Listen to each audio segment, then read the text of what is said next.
Город формируется только в период Золотой Орды и с периодом хана Узбека.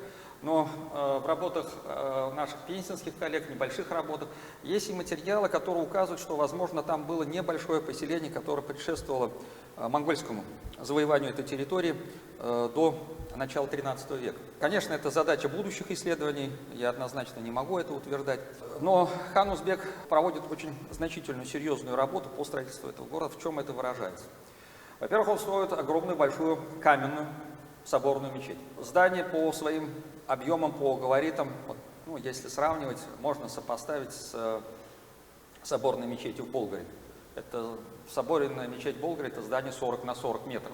Ну, для тоже представления, Благовещенский собор в своей основе до строительства его кафедральной части в XIX веке в основании 22 на 22 метра. То есть это огромное монументальное сооружение, которое возводится ханом Узбеком на территории Наровчат.